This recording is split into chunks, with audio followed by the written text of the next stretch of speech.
Hello, passengers, and welcome aboard the TV Pilot's License with service to South Georgia University. We ask that you please fasten your headphones, secure your podcasting device, and remember that if you ever embarrass yourself on today's flight, we actually have prosthetics in the back bathroom, so you don't exactly look like yourself, but most people will probably forget. Welcome to the TV Pilot's License. My name is Geoff Kerbis, joined by Rich Inman and Max Singer. How you boys doing today? Oh man, this show takes NIL to a whole different meaning. Well, Rich? I can't beat that, so let's start the episode. Well, gentlemen, this week we are going to talk about Hulu's Chad Powers. In honor of, Glen Powell, the All-American Man and the new Running Man coming out. But before we do so, and for our first-time flyers or our frequent flyers, what is this podcast all about, Max? You comically rounded those vowels on Hulu. You sound like you're from Baltimore. Here at TV Pilot's License, we break down and analyze the pilot episodes of some of TV's most famous, or in some cases, infamous shows. We learn more about how these shows came to be and were originally made, if they're effective pilot episodes and make us want to watch more if we think they can be made today. Go back and stream our old episodes from wherever you listen to podcasts. Check us out. Were you warming up on football, Rich? You sure was. Check us out on YouTube and TikTok to see our smiling faces. And if it is your first time flying with us, then welcome aboard. Yeehaw. And Rich, what is your question of the week? Oh, well, I don't think we've done a show that's based on someone going incognito somewhere. Correct me if I'm wrong, people in the comments. You're saying we haven't done bosom buddies yet? No, we haven't. And boy, that's an exciting episode. We got to figure out when to do that. I want to know, because this show is based on movie prosthetics, if you had access to A+ movie prosthetics and could change your appearance, what's the dumbest thing you would use it for? I have to go immediately because, Rich, when you sent this, I immediately had an answer, and that is to get children's menu pricing. That's correct. Wow. I am definitely What prosthetics will make you shorter than 6'1"? Yeah, I've had a growth spurt, whatever. But let me get that. Sometimes you go to a fancy restaurant and you see chicken tenders on the menu, and you're like, you know what I want? Chicken tenders. And then when you get told by an grown adult that no, sir, you cannot have the chicken tenders because you are an adult, that hurts inside a lot. And Hey. Sometimes I want a chicken tender. Wait staff of the world, why are you guys gatekeeping the children's menu? What is the benefit of this? Why are you doing that? Yeah, you don't ask for ID for a children's menu. Why are you doing that? I'm not going to order a beer with my macaroni and cheese, but I don't know. Maybe I will. I don't. If you let me get the kids' cheese quesadilla and a beer, I will tip you minimum 30%. So $3. Well, I got to go the opposite direction of Jeff, and I am going with the aging prosthetics to get the senior discounts for all movies, museums, and shows and parks. Did you know you could get like a permanent parks pass to all national parks for like a low rate if you are like over 60 years old? And I'm getting that. I'm getting the cheap tickets for the movies. I'm getting into museums for free. I am going full Johnny Knoxville bad grandpa, but for good. I'm going good grandpa. Oh, wicked for bad grandpa. Rich, you came up with this awesome question. What are you using prosthetics for? I can only go with one answer, and this is basically very similar to your guys, but I'm talking unlimited Costco samples without feeling bad. You go around the corner, you got a brand new nose, baby. You're there all day. I wouldn't have to pay for meals for years. All right, so Rich, I'm curious: is there a singular Costco sample that you're like, that's the reason I have to do the prosthetics? Because I have one in mind for myself, but I'm curious for you. I'm thinking any past appetizer kind of a thing. If there's like a spinach puff, like a little spanakopita kind of guy, I'm eating at least. I'm eating minimum 30 of those. Yeah. Oh yeah. Yeah, I am living at the taquito samples. personally, when it's like this time of year and they bring out the pumpkin pies and then they're like, oh, you want to remember how good these pumpkin pies are so you can take 2 of them home with you, then yeah, I'm going to go. I think you've unlocked the new secret formula to getting your pumpkin pie filled for this year. My favorite thing, too, about that is that there's no rule saying that you can't just keep getting samples. It's just for myself. It's just personal guilt that I have to do. It's an honor code. I wish to have enough confidence to just stand in front of the sample space and just go at those samples one by one. Are you saying this is real pumpkin? Well, Rich, thank you so much for your question of the week. Let's talk a little bit more about Chad Powers. And we're going to start off with a quick synopsis. A disgraced college quarterback named Russ Holiday disguises himself as Chad Powers and walks on to a struggling Southern football team to revive his football career, which is absolutely what we just watched. But before we go too in-depth on Chad Powers, Max, how did this show get made? Today, we are talking about the pilot episode of Chad Powers titled First Quarter, which originally aired on September 30th, 2025 on Hulu. And we are talking about the show's creators, Michael Waldron and Glen Powell. But before we even begin to talk about today's writers, we must first talk about Hall of Fame quarterback and 2-time Super Bowl champion, Elisha Nelson Manning. As part of his ESPN football history series of shorts titled Eli's Places, Manning attended a real-life open tryout at Penn State in 2022. Donning a blonde wig, prosthetics, and the same number 200 jersey we see today, the 15-minute segment of Manning shocking the Penn State squad racked up over 17 million views on YouTube and inspired official merchandise and landed Manning on the late-night circuit. Eli and his brother, Omaha Productions producer Peyton Manning, began to shop the character around Hollywood looking for an opportunity to expand their production banner beyond unscripted series. Actor Glen Powell jumped at the chance to try to acquire the rights and took a meeting with show co-creator Michael Waldron, a veteran of the Marvel Cinematic Universe who is behind the Disney Plus series Loki, penned Doctor Strange in the Multiverse of Madness, and is also the creator of the wrestling drama Heels for Stars. Ooh. To prepare for the role of Russ Holiday, Powell worked with Nick Shamonic, Patrick Mahomes' personal quarterback coach. However, Powell wasn't the only one stepping outside his comfort zone, as Eli Manning took part in the show's writer's room. In February 2024, it's the only explain some things. All right. So wait a minute. You're telling me you're telling me that there's 30 comedy writing jobs in the U.S. and Eli Manning is one of them. You know who doesn't? Tom Brady. I'll tell you that right now. In February 2024, the show officially received a series order from Hulu for 6 episodes. The show is primarily filmed around Atlanta and Athens, Georgia, with football scenes filmed in Sanford Stadium at the University of Georgia, Walden's alma mater. Today's pilot is directed by Tony Ascenda, creator of the Netflix hit and one of my favorite shows of all time, American Vandal. Yeah. Also, shout out to Georgia Southern, where some of the exterior shots were definitely filmed for this show, which is an awesome stadium. It's like partially open, but it looks like a baseball stadium. Rich, you would die for that stadium. I'm Googling that right now.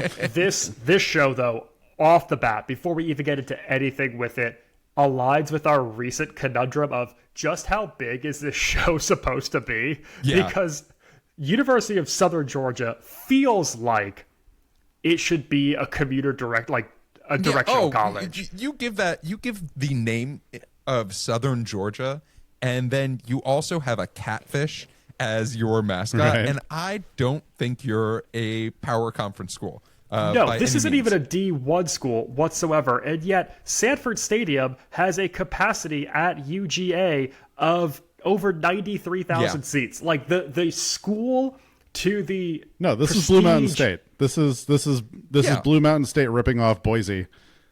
or like in Greek, where like I have no idea how big this college is supposed to be.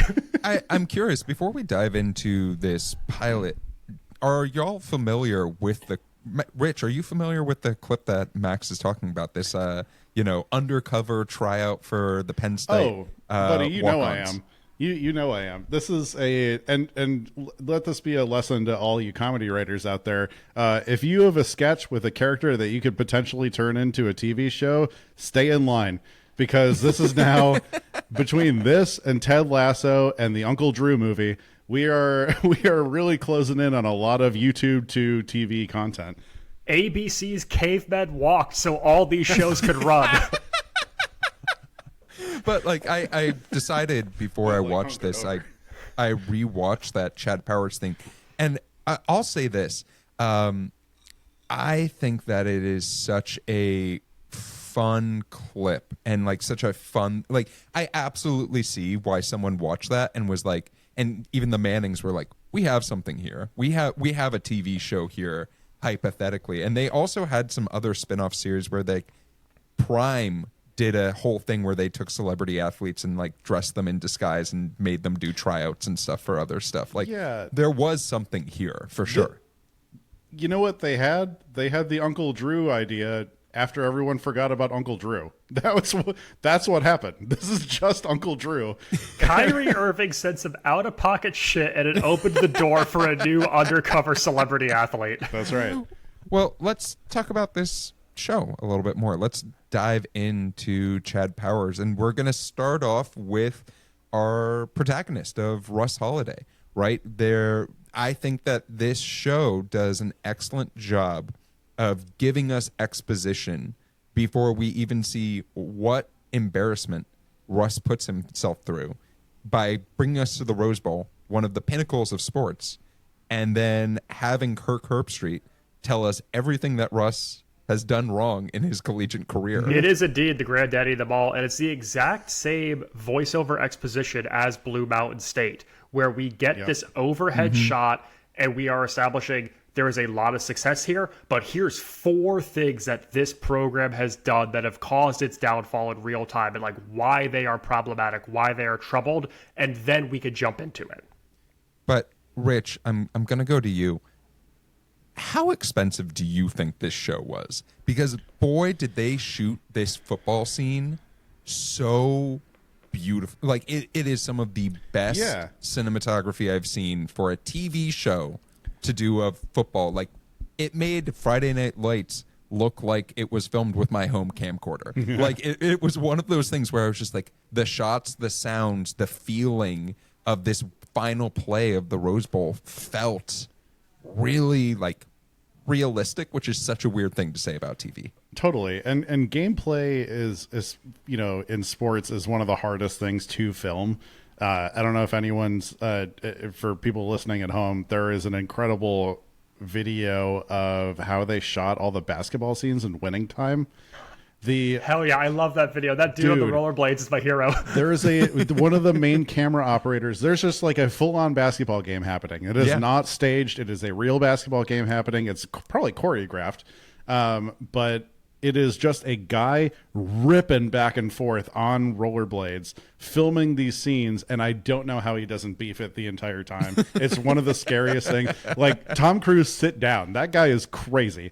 But I have become a little more disillusioned by that, Geoff, because I've watched some videos on how Ted Lasso does their game stadium footage, and like how the crowd is basically just CGI, just like multiplied throughout the stadium. And, totally fine. It's like, a very normal thing. You can't expect 10,000 extras to show up for a scene. But they do an exceptional job with the gameplay of it. It is a very difficult thing to film. You can tell that from watching Friday Night Lights or Major League or anything like that. You think Wesley Snipes knows how to throw a baseball? Absolutely fucking not. It's one of the most difficult things to do, and they do it exceptionally well. I don't think this is a massive undertaking, but it's definitely they were very thoughtful with it. Look, you get one camera angle and the nicest red cam that you can afford those Disney bucks, and you get some really nice cinematic shots. I'm with you though, Rich. I will take the Tony Hawk Boom Boom Huck Jam style of Winning Time over the very blatant blue screen of Ted Lasso any day of the week. And I actually thought that the Chad Powers close-up scenes were too slick.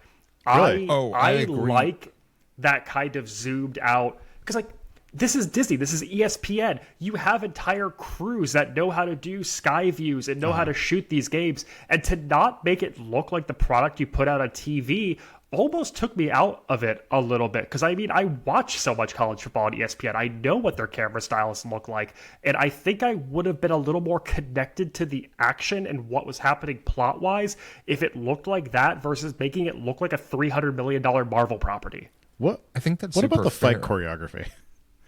What do you guys think about the fight choreography? I want that as slick as possible. Everyone's slipping and sliding around during the fight. Oh, man. I mean, so let's talk a little bit about, for context for our audience, if you have not watched this show, you can find it on Hulu. But if you have and you're back, welcome back. Let's talk about this big dilemma for Russ. Why is today different than any other day? Because we're going to get a few of these, right? We get the first one, which was 8 years ago, which is, boy, does Russ Holiday have the same problem that like so many NFL players have, which is they don't know what an end zone is and when to drop a ball. And then to add on top of that, an unfortunate shove in an emotional moment that led to, you becoming the bad boy of college football in the worst way possible. I'm curious for the two of you, is this enough of a moment for you to despise this character, even though we just met him maybe a minute and a half ago? I mean, he's very clearly supposed to be Johnny Manziel, right? Like, it's not, like, I don't think they're trying to hide that. Right? It says an amalgamation when you look into like who they drew inspiration from, but it's Johnny Football. Right. I mean, the only way they could have changed it away from Johnny Football is if he physically stole crab legs in the pilot of the episode. Well, Jesus Christ. Jameis Winston just taking a shot right there. Jameis is the cousin. Also free Jameis, he was innocent. Yeah. No, but I mean, Max, what are you thinking as far as like, do you think they're doing a good job of making you hate the Russ character? Oh, yeah, they're absolutely making you hate the Russ character from the jump, and they're doing it in such, I think, heavy-handed tells. I mean, he shoves a dad into his cancer patient son in his wheelchair, knocking him down. And then when we cut to modern-day Los Angeles, which is how you know he's evil, 8 years later, he's behind the wheel of a Cybertruck, which now this is the second show that I've seen this fall that uses someone driving a Cybertruck to just tell the audience that they're an asshole. Yep. Yeah. And that to me is becoming such a kind of like campy tale of they're a dick, they drive a Cybertruck. Let's talk about the heavy. Can I pause for 1 second? I realize that Jameis Winston has done other things, and let's please cut out the part where I said free Jameis. He was innocent, because I was on Wikipedia for a second, and I realized that crab legs are a very small part of this. So if we could, I would like to bleep that out. Well, let's talk a little bit about the nature of trying to explain what's happened over the past 8 years for Russ, right? Because I think that this show tries to cram in a lot in about 5 minutes worth of screen time for us. Right. And by giving us clues of, oh, he was on The Masked Singer. Oh, he did crypto for a little while. And then we get this moment in the club with his new agent trying to celebrate an XFL deal. And I'm curious because I knew this ahead of time. Max, when you saw the cameo that happened in the club, what did you think about life? Did you question why we were doing this pilot for like at least a second? I don't know why you would say such mean things about actor Gabriel LaBelle. He was wonderful in The Fablemans. Rich, I'm curious about you because Max won't take the bait. What did you think about seeing Hawk Tuah girl in this pilot? Oh, you mean Act 2, star in that thing? God damn it. Look, it felt extremely like I was watching something that was made by a corporate entity entirely, and I know that this is for Gen Z. I know that there's so many elements of this show that is just for Gen Z. I'm going to that's fine. I want them to have that. But it almost, I will say it did kind of feel like she was in on the joke, where it was like, here's all these indicators that he's in the scammer part of his story arc, the crypto thing, not Dancing with the Stars, Masked Singer, shit like that. I think it was good on her to take the role, because she knows that is going to be like, she's going to be viewed as a scammer because of it. So it was just an interesting choice. Well, and TV takes so long to film. I remember seeing stills and footage from this over a year ago, because, Powell's schedule is insane. He's one of the hottest leading men in Hollywood right now, and TV takes a long time to make. And when they got this cameo, I'm sure they're like, oh, man, this is hot and topical and funny. And wait until we release this in July of 2024.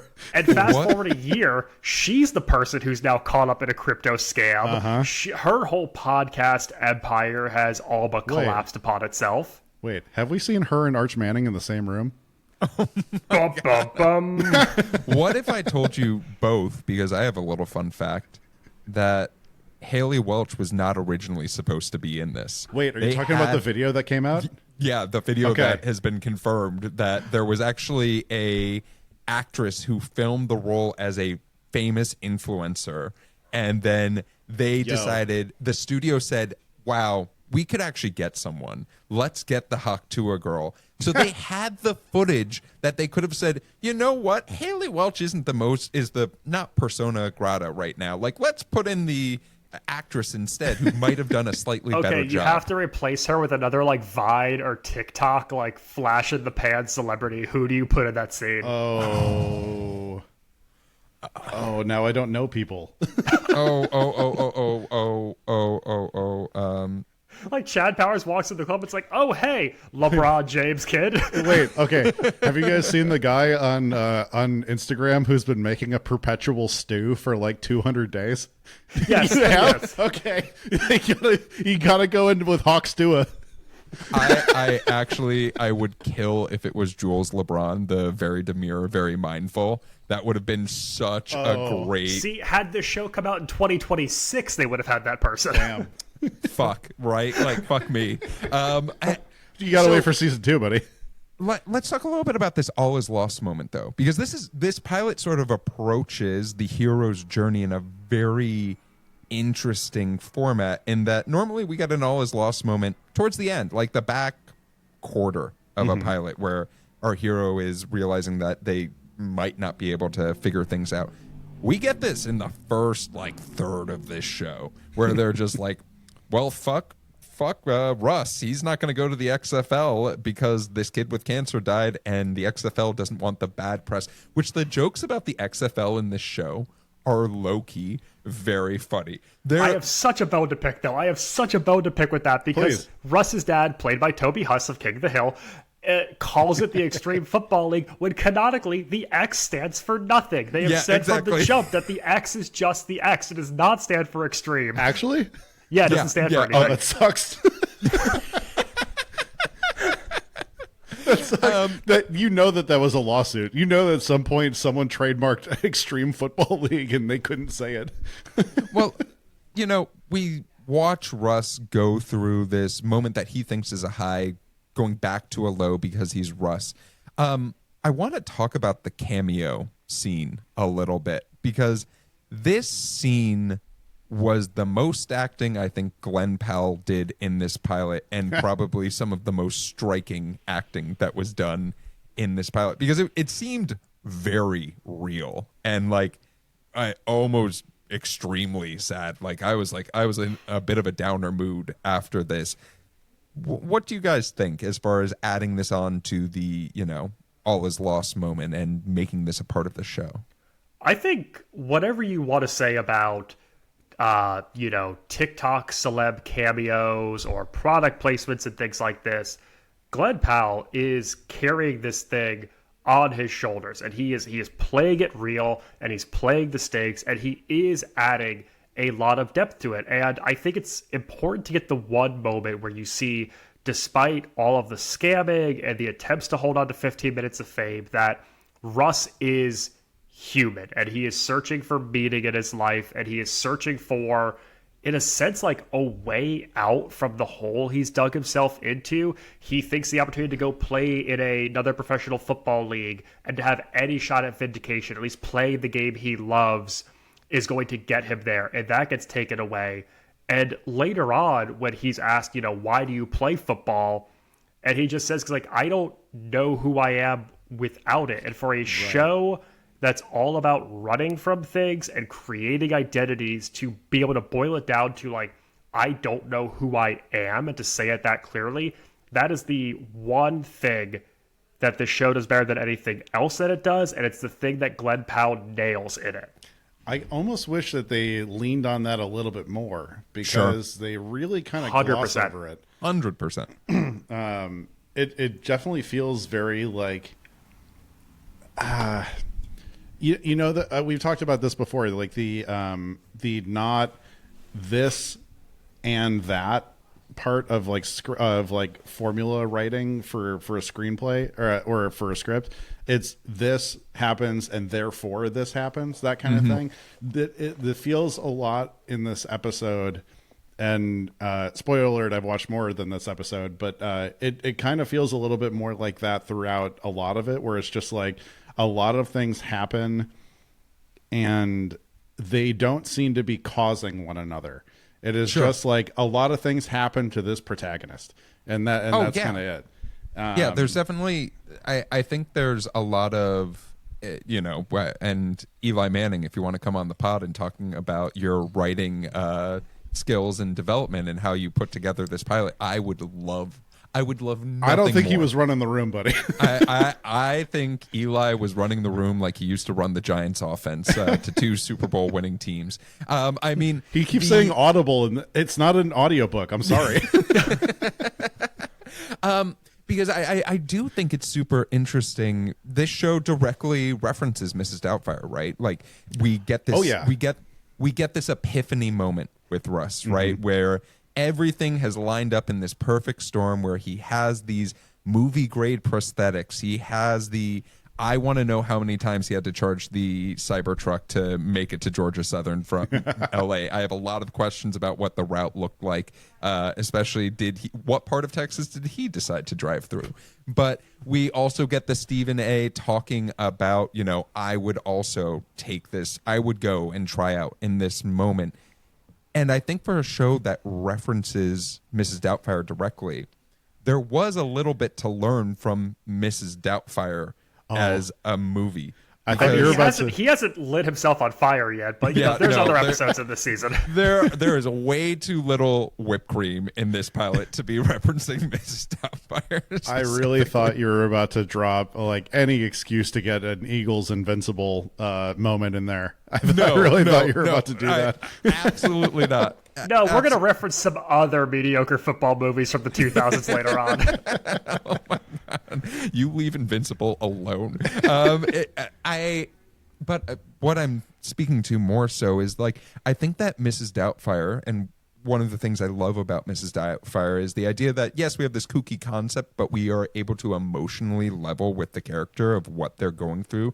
That drives them to this moment of insanity that, like, if you look at Mrs. Doubtfire on paper without Robin Williams, you're like, oh my God, a man has gone insane. Yeah. And is basically making up an identity so he can be closer to his children as he goes through a tumultuous divorce.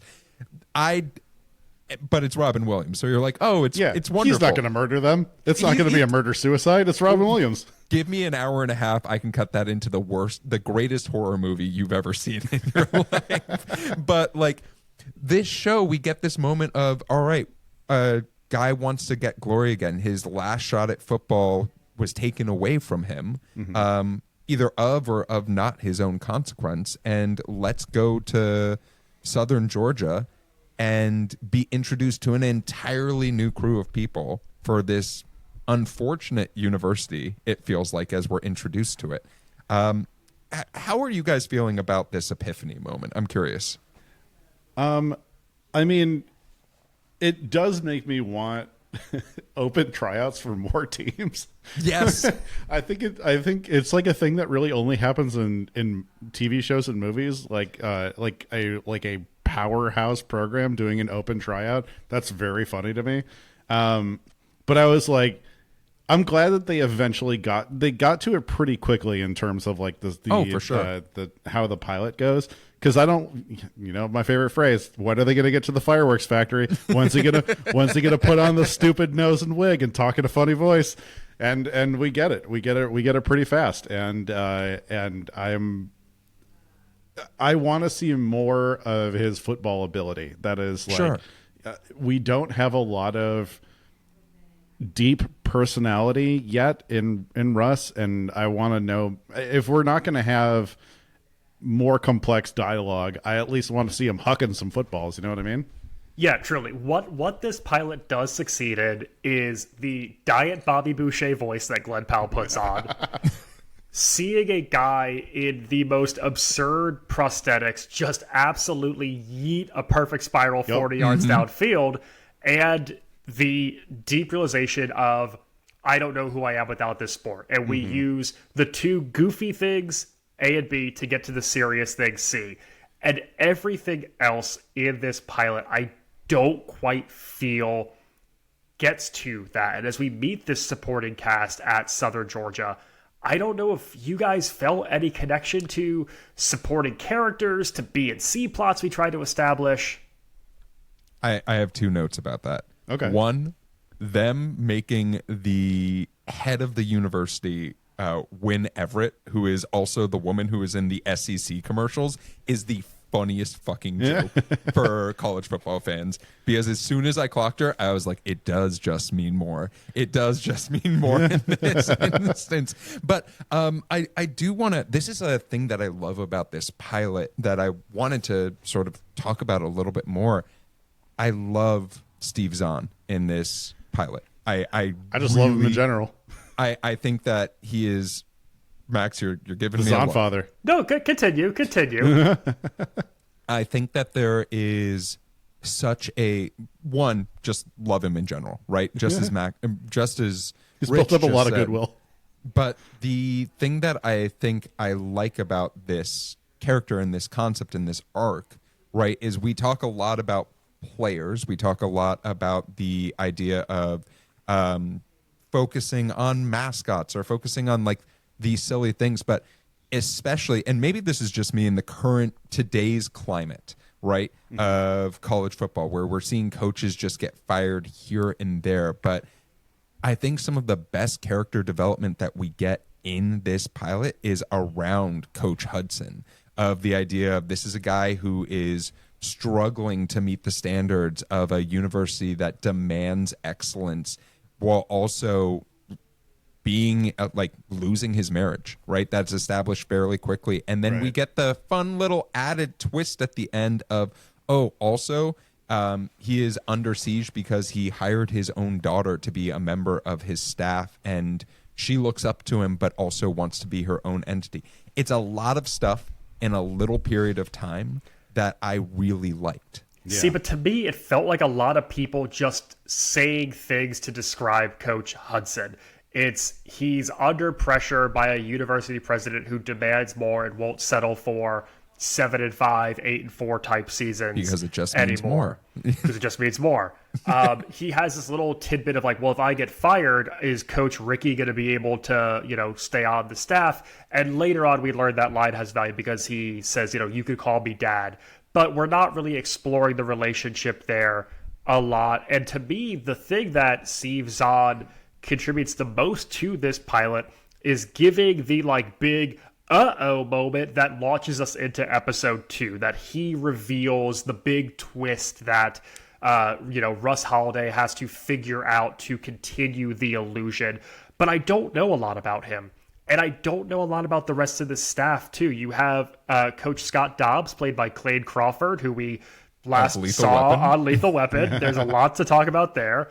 We have Coach Ricky, played by Perry Mattfeld, who I found out is married to Mark Sanchez, so it's been an interesting couple months for her as well. But like his arc is just being a dick to this assistant coach and not trusting her to actually be good at football and just providing sexist commentary. Like, he has no discernible characteristics other than be asshole to woman on staff. I mean, should we just jump into wait a minute moments then? Because like I feel like we all have bones to pick. Let's give it a second, because we do get a little bit more, right? We do get this Danny character who seems to be the partner, right? The person who is going to help Russ be able to assimilate to being back in university life, being in a brand new place, trying to make sure that Russ can succeed, and is someone who acts in a lot of good faith in this episode.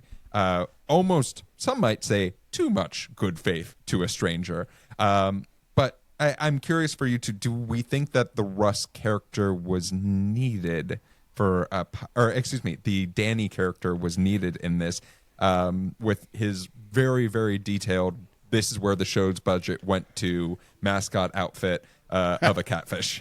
Danny is when I realize that this is written like an MCU property, because everything that Danny does is very exposition-y. It's shouting things like, oh my god, you're Russ Holiday, I know you from Dubois, a very niche joke that you had to get. Definitely not beating This Is for Gen Z allegations. You might be onto something there. And then just shouting lines like, are you still any good? Or what are you gonna do now? And it's like everything that he does is this kind of shepherdy, exposition-y comic relief that just pushes forward the narrative of how Russ/Chad goes through his day. But his wants, I feel like, are so weak. When they ask him, like, why are you doing this? All he can say is, because I believe that we're all human, deserve a second chance, partly because if it works, you owe me. And I really dislike that he flip-flops on what his motivation is. Yeah. Because, again, it's just like, it feels like MCU. I don't feel like you're, like, showing me anything. I feel like everything Danny does is just telling. Yeah.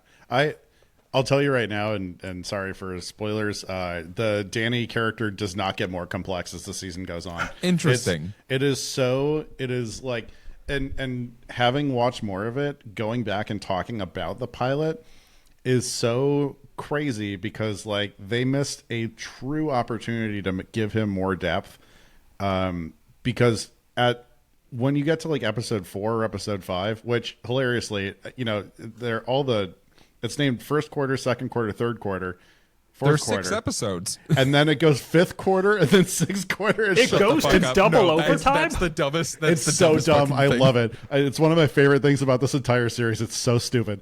It's a game and a half. It is a game and a half of the show.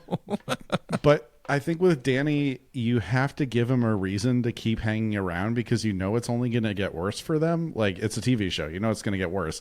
And it's so inexplicable why this character cares so much. And like, I understand the scam nature of it, where it's like, I help you do this. Give me some money. I don't like it. Yeah. It just doesn't feel like comprehensible. All right. We can, spoiler alert, Chad makes the fucking team. All right. Like, Chad makes the fucking team. Wow. That's actually how the episode ends too. That's what it says. Spoiler alert. Chad makes the team. We get some emotional talk about the deer in the field as he's talking to Ricky, and she reveals a little bit more about her backstory.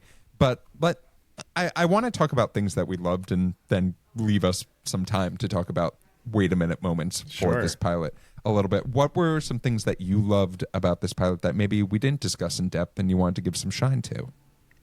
Max, you want to? Yeah, I'll kick it off. I will actually say that this is such a fun Glen Powell vehicle. Sure. And I have seen him elevate average material on so many occasions now, whether it's something like Scream Queens or the feature Anyone But You. He can take average scripts and get them to a pretty solid place. And his commitment to this, from his physicality to the voice that he puts on to even his commitment in the football scenes, this is a perfectly good slapsticky physical comedy vehicle. And to me, this also just feels like the antithesis of like, if this had been a 2-hour sports comedy movie, I might be having a very different conversation with you, because he is so charismatic in this. But yeah, I cannot agree with you enough about that, because I think that Glen Powell is a true highlight of this show, right? Like I when I heard that he was doing this, and then I saw Hitman really relatively soon after it was announced that he was going to be doing this show, I was like, oh fuck yeah, that makes a ton of sense. This is a guy who can take a very thin character and make it into something much larger and much more deep as well. So if you're taking a skit on a variety show that Eli Manning was in and then trying to turn it into a full-length show, like, perfect guy to bring that about.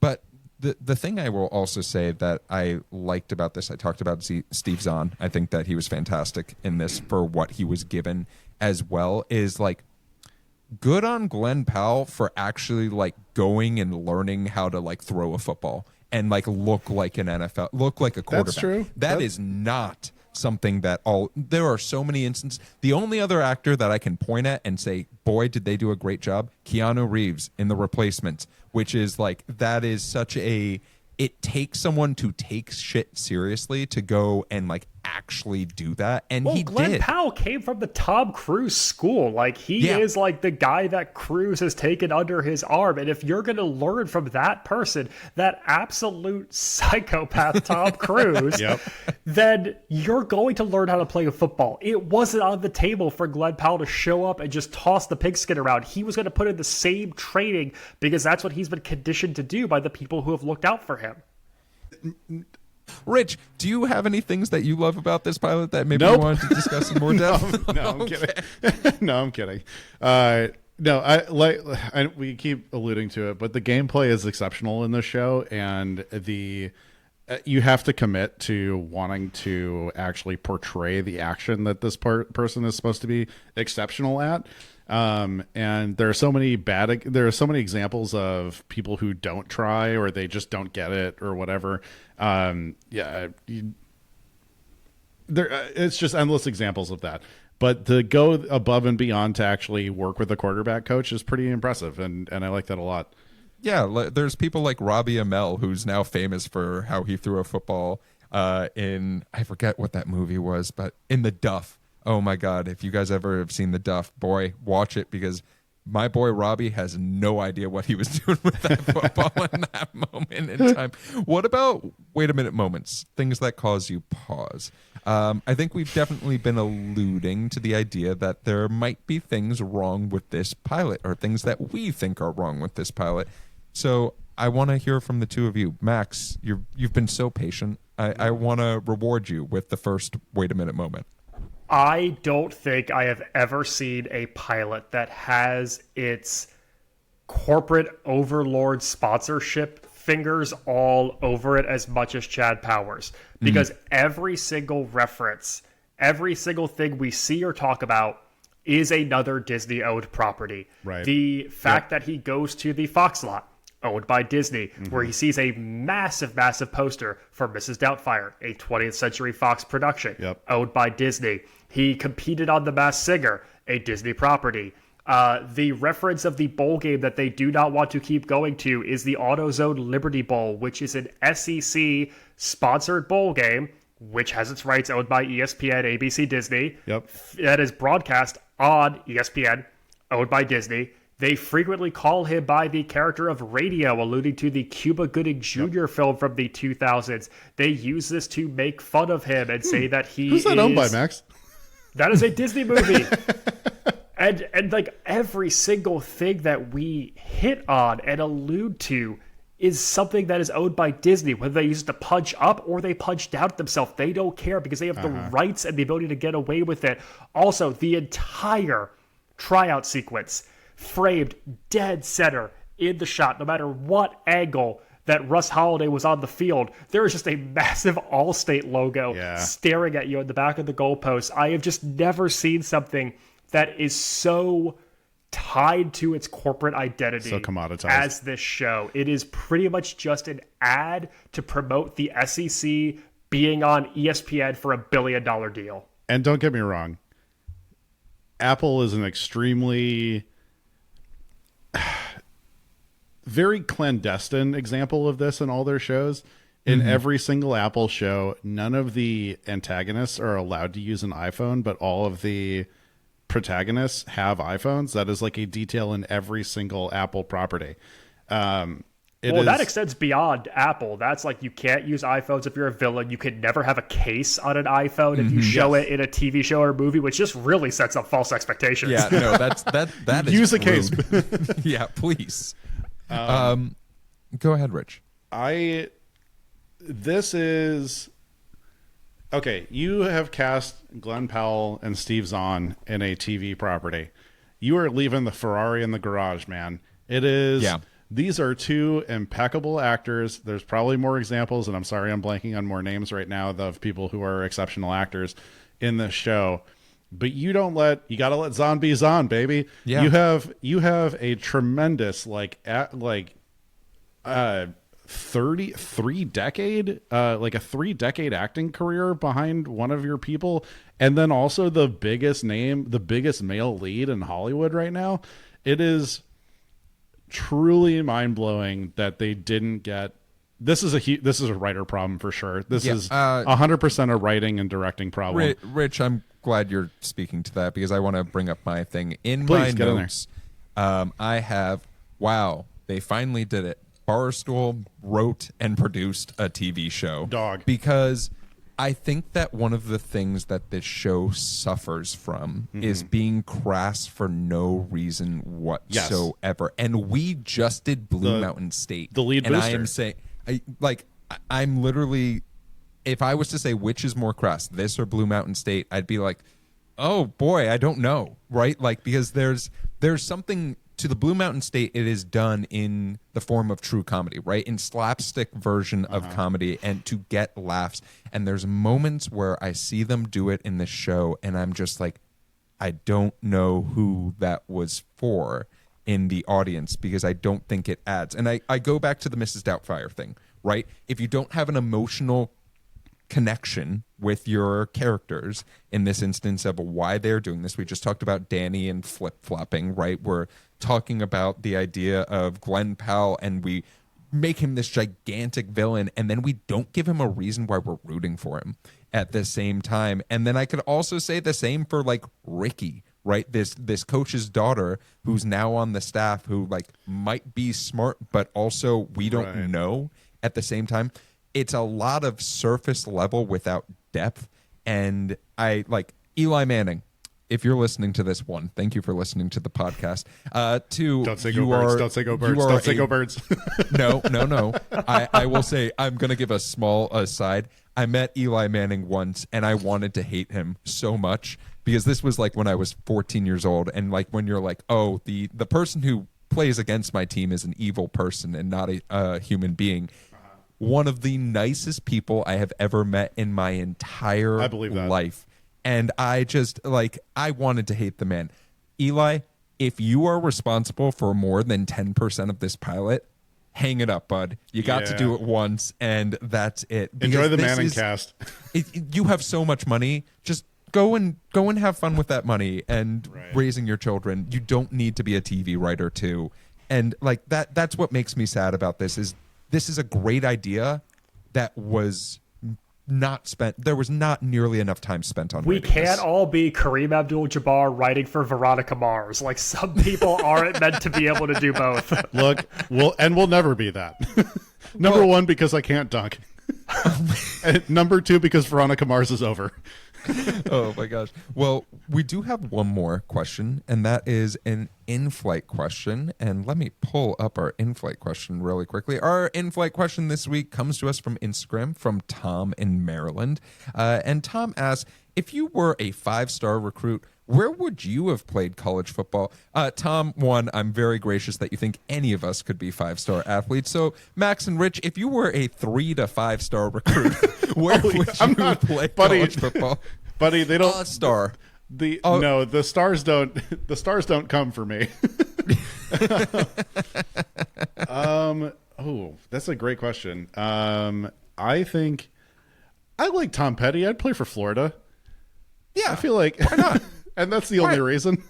Yeah, that's why you go to Gainesville. Tom Petty. Aside from the weird militarization of it, A&M seems like a really fun place to play. That does seem like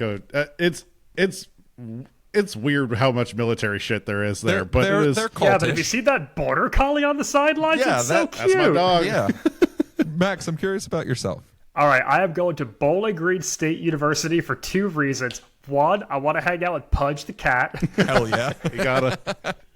And look up Pudge if you don't know what I'm talking about. He's an adorable cat. Has become their unofficial mascot. 2, MACtion, the Midwest Athletic Conference, they play a lot of their conference games on Tuesdays and Wednesdays, so I'd have my weekends free. Priorities. He can still do improv and be on the football team. Yeah, I got stuff to do on Multifaceted, Saturdays, man. Yeah, you're in the MAC. You got to be doing improv while you're also playing football. Oh my God. Yeah, for myself, I would definitely. It depends on the era, right? Because if you were to tell me that this was still when Miami played at the Orange Bowl, I'd be like, oh, absolutely, go and play in the Orange Bowl. The U still has a hold on me. Sure. From growing up in South Florida. It's such a culture. But I would probably say if it was not Indiana University, which still historically is the losingest program in football history. Until next year, baby. Then it's Rutgers. Hell yeah. Well, no, I think Northwestern is like next up on the list, which sucks. is like, let's go dorks. But I would say it'd probably be University of Texas, in all honesty. Austin's a pretty damn cool place to be, and they've got, I could like be semi-decent at school, hypothetically. So like, yeah, let's go Longhorns. Do you think you guys could play at LSU and not gain 100 pounds food-wise? But I mean, I would need to gain 100 pounds to even be like safe on the football field. Max, it's like that scene in Not These are Another injury Teen Movie. prevention. These are injury prevention boudin balls. What was it? Not Another Teen Movie where the kid doesn't want the ball thrown at him and then he gets snapped in half or some shit like that. Yeah, man, That is I'm Max just Singer. I'm just like drinking etouffee with protein powder mixed into it. That's my man. That's an O-line built on gumbo. Well, I think it's MIT. They have like a lightweight football team because they just don't have the kids who are like the correct size, so you can't be over 200 pounds and play. Which is like, Jesus. Sure, why not? Like, let's do it. I'm Those all are Pop for it. Warner rules. Yeah. Wait, MIT has BMI restrictions? Well, Tom, thank you so much for that in-flight question. If you have an The in-flight first all question snatched football team. Sorry. that you would like, if you have an in-flight question you want to submit to the show, you can submit those at tvpilotslicense.com. You can also shoot us a voicemail or leave us a text at 213-290-1713. Let's talk about the history of this show. This show currently has 1 season and 6 episodes. As far as the performance of the show, it seems to be doing pretty well, right? It premiered in late September. It was featured as the 4th most streamed show on Disney Plus and on Hulu. Boy, they're marketing the hell out of it. They really are, because Boy was self-promoting themselves not the way. Take money from other people to promote your stuff. And the numbers that I saw is that it had about 25 million views over the first 2 weeks, which for a streaming property, pretty damn good, especially when you're debuting a show about football during football season, when we're now in that weird time period of the year where there's football every day of the week until like February or some shit like that. Oh yeah, it's wild. So yeah, like it's a choice, but I understand why they did it. Right now, season 2 is up in the air. I don't know if season 2 is a possibility because I have only watched the pilot of this show, but hey, I've been seeing a lot of articles from Disney-owned properties saying why Chad Powers deserves a season 2, which the calls are coming from inside the house, so I assume we're probably getting more Chad Powers. If this wasn't a big enough red flag for them to not put this out, they're getting season 2 for sure. If Glenn can fit this in with his increasingly insane schedule, we're getting season 2 for sure. And yeah, as far as awards go, no awards because this hasn't gotten to go through an award season. We're talking about a show that's last episode debuted 1 week ago. So if you are curious about whether Glen Powell gets a surfboard, I bet he already surfs. That's a dumb question from you. Why are you asking me dumb questions? Do the ESPYs divide into comedy or drama? How does that work? Yeah, if it's a 30-minute game, then it's a comedy. But if it's a 60-minute game... but baseball is a limited series or movie. But that is the history of this show. Rich, it is time for your game of the week. Well, we've been talking about it all day. Let's talk about some athletes undercover, everybody's favorite thing. Naturally, Chad Powers is a sketch derived from an original idea of NBA player Kyrie Irving going in disguise as an old man to a pickup basketball game in, I want to say, New York, as Uncle Drew. It eventually spawned its own movie. The original video was an advertisement, of course, for what soda? Is it A, Pepsi Max, B, Diet Mountain Dew, C, Sprite, D, Sierra Mist? Sprite. Or no, Sprite, it's Sierra Mist, right? Because Sprite is LeBron. I believe Sierra Mist signed Kyrie as a juxtaposition. Well, I mean, Sprite was the official soda of the NBA, and then it became Starry, but this is old enough that I'm going to say that it is Sprite. It is Pepsi Max. Pepsi Max is the originator of the athletes undercover movement. All right. Kyrie being a contrarian, who would have thought? Some people say they won't tell ideas. You what Max stands for, man. All right. Second question. After his brief retirement from the NBA, his first one, Nike and Michael Jordan made a series of advertisements pretending that Michael was playing in the NBA still under a disguise with the name Johnny Kilroy. Mm-hmm. All of the ads featured a detective trying to get to the bottom of it. That detective was played by A, Wayne Knight, B, Spike Lee, C, Bill Murray, D, Steve Martin. Oh, go for it, Max. I think is this B, Spike Lee? Is this like the It's Gotta Be the Shoes campaign? Ooh, I like that. I want it to be Bill Murray, but I think that Rich is trying to get me to pick the Space Jam answer. So I'm going to say always Steve pick the Space Martin. Jam answer. Max, that was a different campaign, the All About the Shoes campaign. It was, in fact, Steve Martin. Steve Martin played the detective.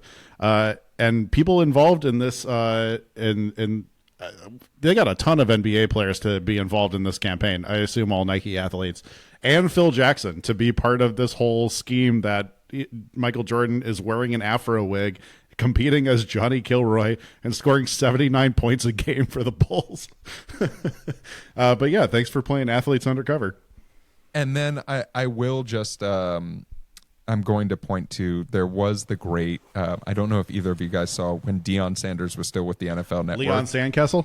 Yeah, Leon Sandcastle is an all-timer. You know I looked that up. Leon Sandcastle is an all-timer. And that was a Super Bowl. And let's not forget when in-game Mets manager Bobby Valentine was ejected and came back to the bench wearing a fake mustache and glasses. Oh, you mean Guy Incognito? Oh, my gosh. Well, gentlemen, as our flight is getting set to take a landing, I'm curious, and I have two questions for each of you. And the first is, based off of the pilot and the pilot alone, would you watch more of this show? Do you want to see what Russ Holiday's journey looks like? And then the second question is something that we have addressed a lot. We've addressed the idea of more sports shows on TV, but I think that I'm going to take a little bit of a different route, and that is, Glen Powell's a fucking movie star doing television, right? Like, this is, let's just talk about it. We don't get many movie stars, like current day movie stars, doing TV that often. do we want to see more of this? Do we want to see more movie stars doing fun projects that they're excited about, as opposed to just sticking to the silver screen or, wherever you watch movies these days? Rich, what are you thinking? Well, my mind's telling me no, but my body's telling me yes on watching more of this show. Because I also did not like the pilot the first time I watched it and then kept going anyways.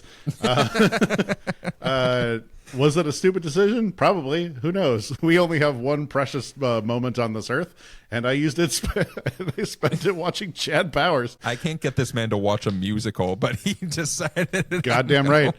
Well, was Hamilton about a football player? No. What is a football player if not a man who is leading? Hamilton, truly the quarterback of our founding fathers. Welcome to TV Panel's coverage of Chad Powers, the episode where Rich defends Jameis Winston and accidentally quotes R. Kelly. No. Okay. So yeah, I have watched more of this. You got, I guess, the addition of my favorite character in this, which I forgot was not in the pilot, and yeah, I mean, I don't think there is a drop off in quality anymore between TV shows and movies. The difference is, if you're doing TV, you got to play the game a lot more. Mm-hmm. If you're doing a movie, there's a lot fewer people telling you no. There's a lot fewer people questioning your artistic endeavors, your chances, your storylines, and stuff like that. I don't think we'll live in an era where we see Leo doing a streamer show or anything like that, but I could eat my words in maybe 3 years. Hollywood's pretty dead right now, so they might take any chance they can get. So yeah, that's where I'm at. It's not I don't think there's a lot more fluidity between TV shows and movies right now. Max? Yeah, this didn't do it for me. There's just no amount of Disney magic that you can sprinkle onto this that's going to get me on board for the second episode, unfortunately. And for your second part, I mean, we're there. There's no difference anymore. Julia Roberts did Homecoming for Amazon Prime. Robert Downey Jr. did The Sympathizer for HBO. Glen Powell's in this for Hulu. Like, anyone now can find time for a 6 to 10 episode miniseries type show. Like, the walls have come down. You're not committing to 27 episodes of TV anymore in this landscape. And so I don't have a problem with it. If you want to explore a character and this type of storytelling, an actor is an actor. Like, there is no TV is the B league and movies are the A league. Like, the work is the work, and if you're doing good work, I will support it. Totally.